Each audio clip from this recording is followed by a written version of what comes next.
sino pa ang siyang kilalang promotor ng droga? Siya pa ang lalaban sa illegal na droga. Pinagtawanan at halos hindi na makakibo ang taong bayan sa kalasingan raw ng mga taong nagbabalik sa kapangyarihan, kung saan ang kilalang self-confessed drug lord na si Kerwin Espinosa ay tumatakbong mayor ng Albuera, Leyte, kung saan tila isa raw sa kanyang mga magiging plataforma ay sugpuin ang illegal na droga.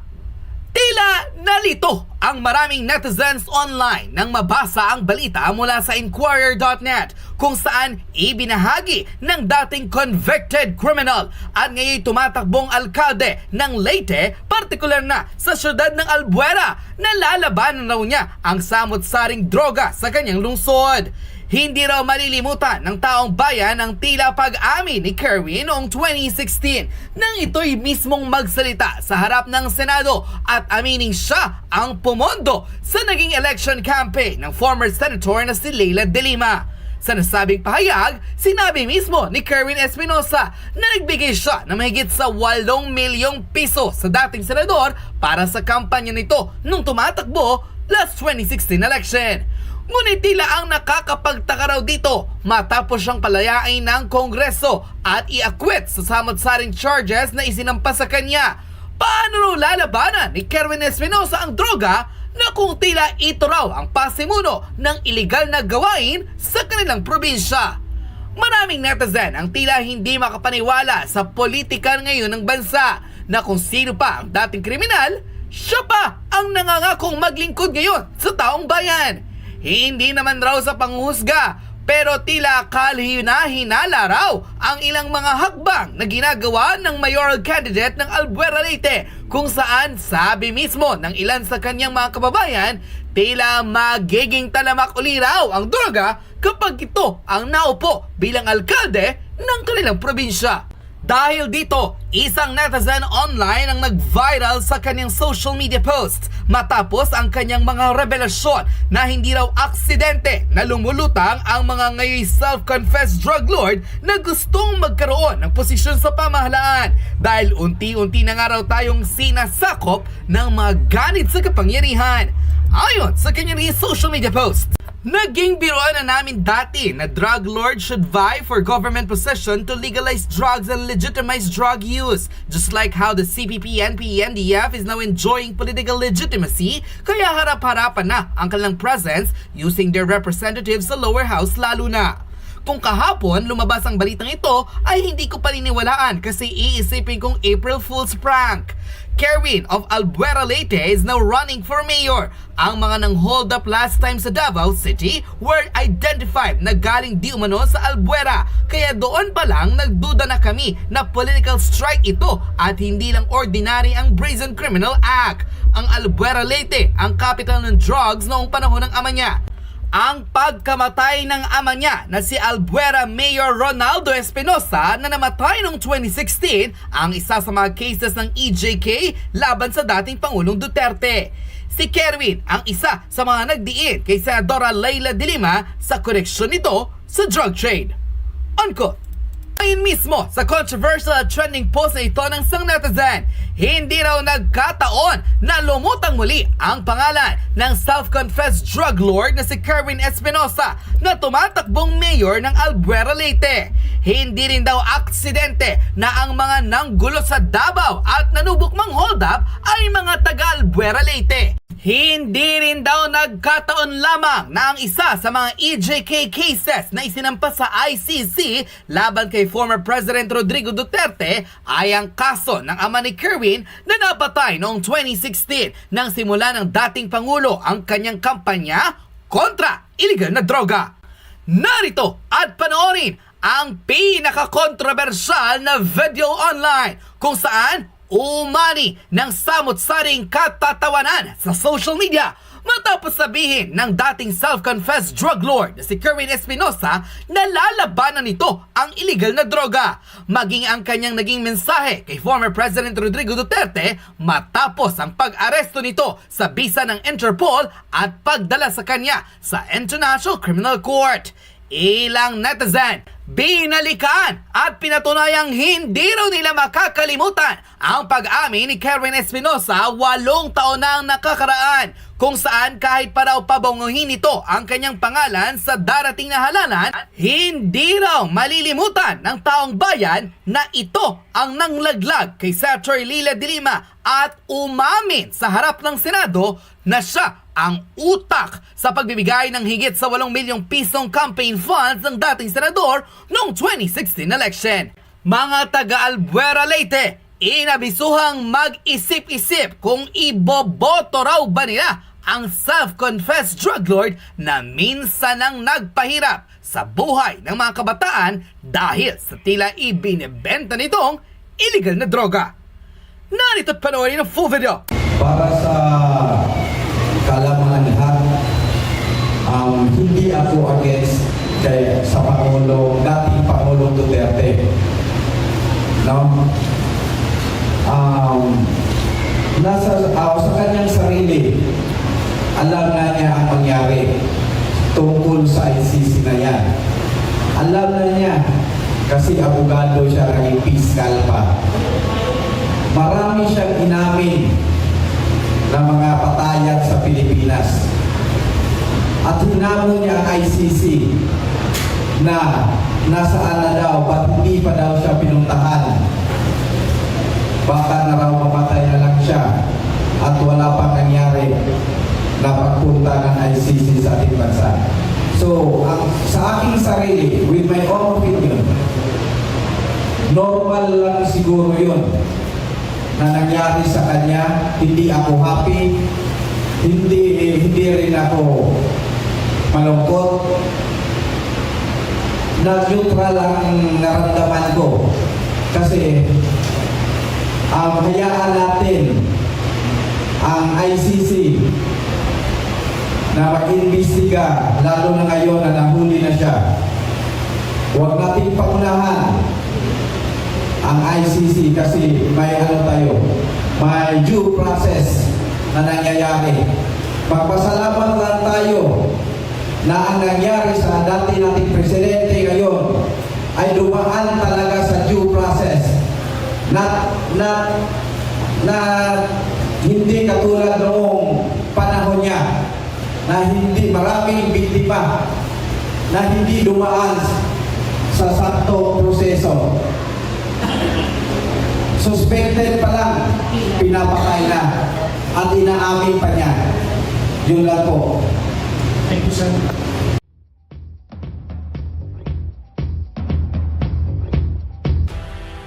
Ano ang naging kasunduan niyo tungkol sa bigayan ng SOP ni Ronnie, kung mayroon man?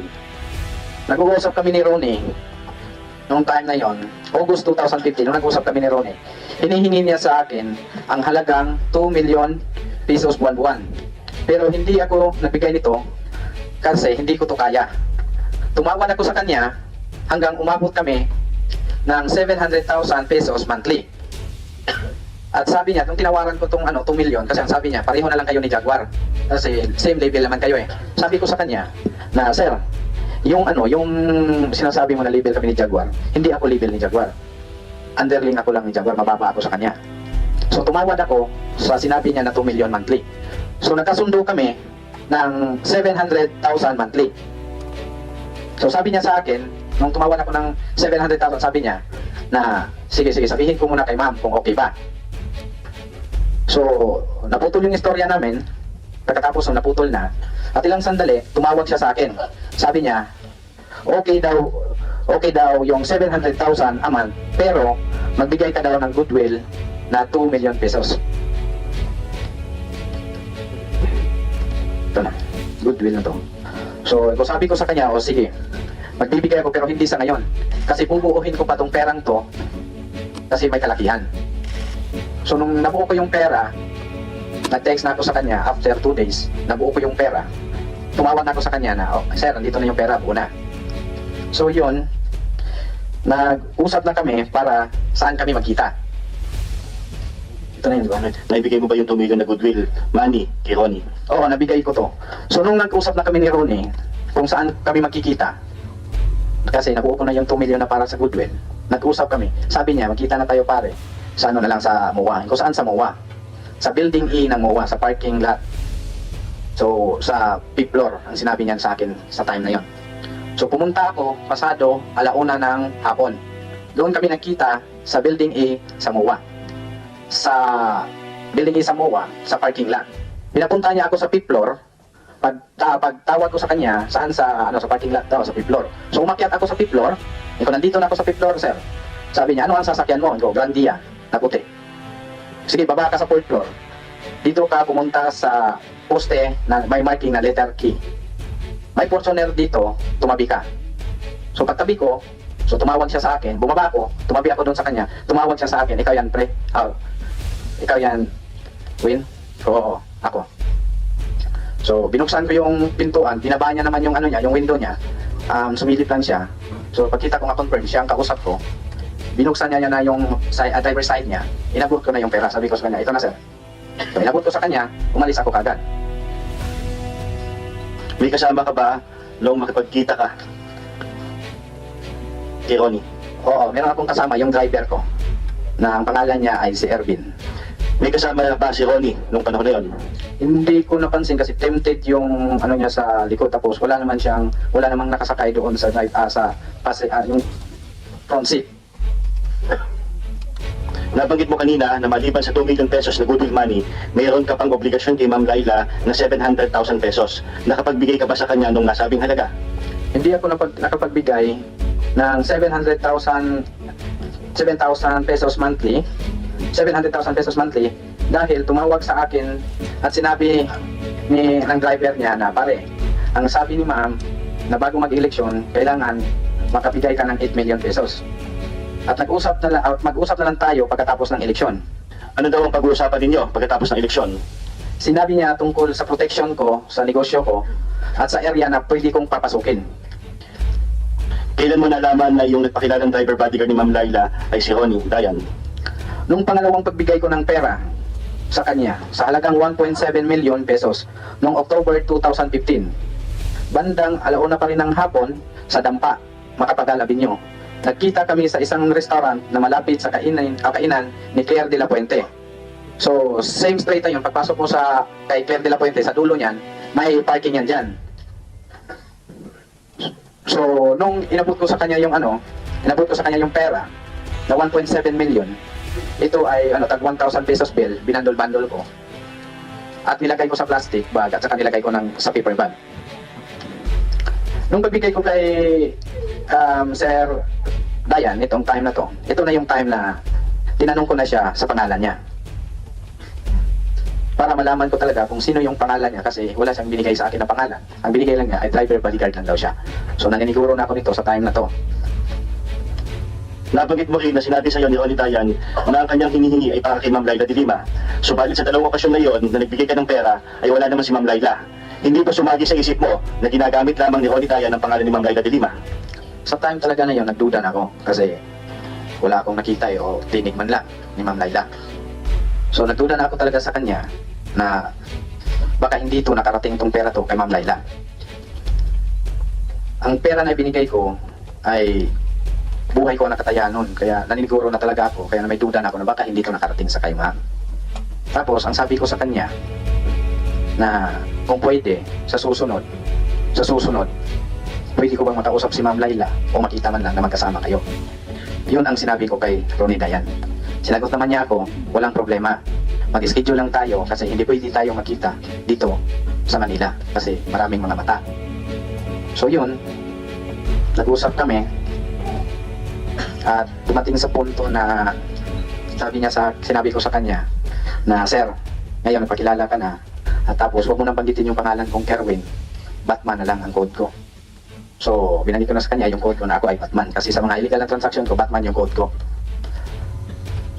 At sa ikalawang pagkakataon na tumawag siya sa akin na nag-schedule na kami na magkikita, na makita ko si Ma'am Laila. At yun, nag-usap namin, sabi niya, mag-schedule tayo kasi may schedule kami sa Baguio. So natandaan ko, nung pag-uusap namin ito, November 15, yan. November 15 to, nung nag-usap kami, kinabukasan, tumawag na naman siya sa akin. Sabi niya, sa Baguio na lang tayo magkita. Kasi naka-schedule kami sa Baguio. Tapos, nung nag-usap kami sa Baguio, ito, ang layo naman, dito lang ako sa Makati. Siya doon na lang kasi sa Manila, hindi pwede talaga na magkita tayo dito kasi maraming mata. So yun, kinabukasan, umalis na ako ng Manila papuntang Baguio. Pagdating ko doon, doon kami tumuloy sa Transcend na Alexandra Residencia. Doon kami natulog kasi dumating kami doon ito alas 4:30 ng madaling araw.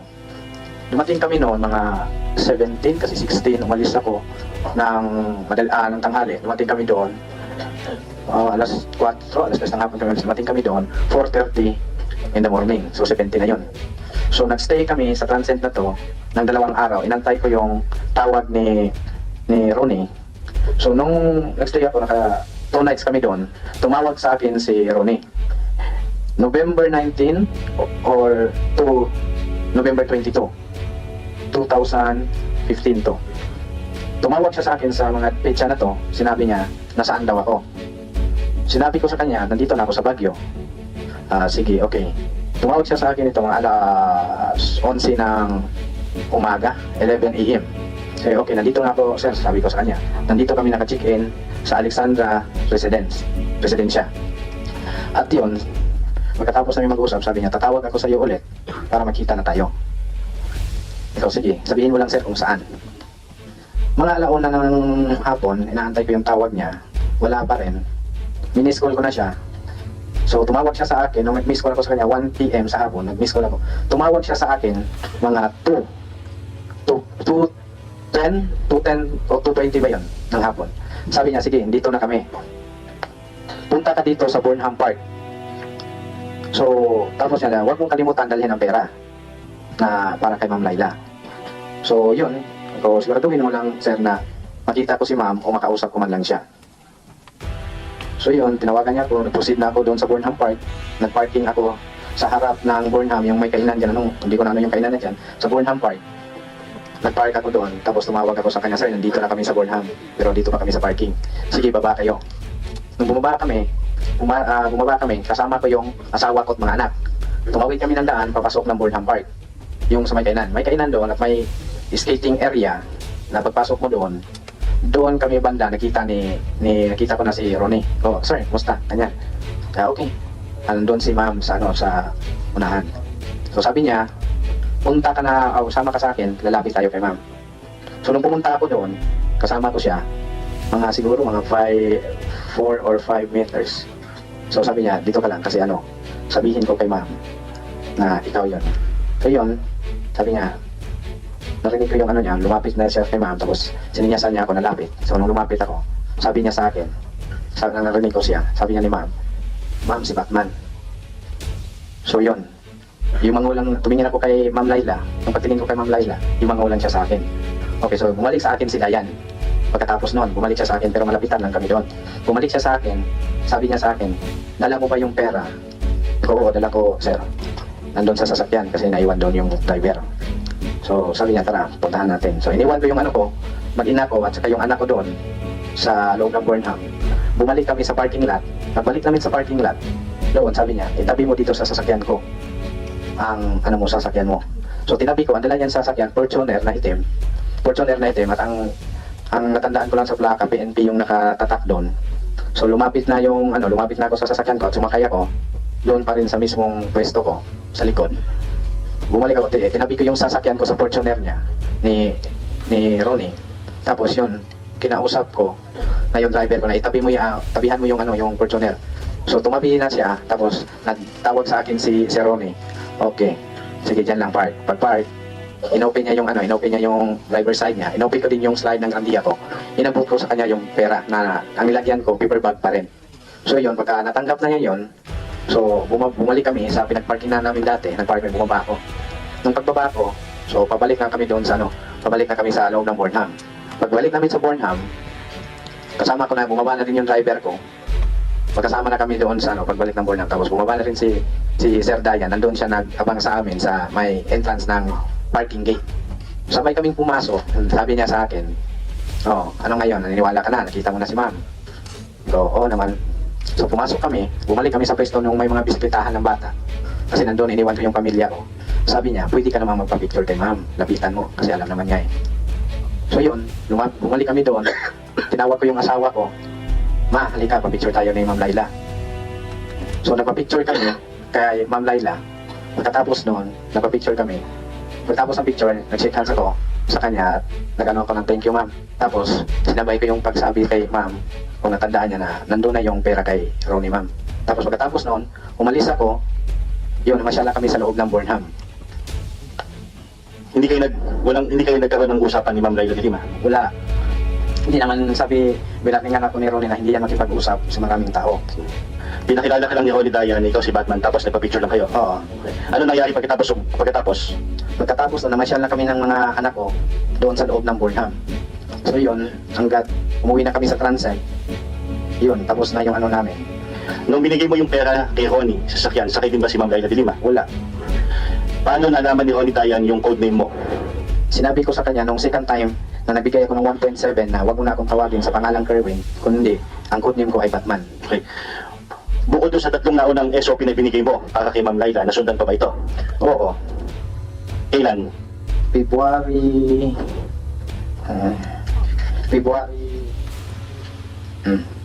month of February yun. Amen. Wala.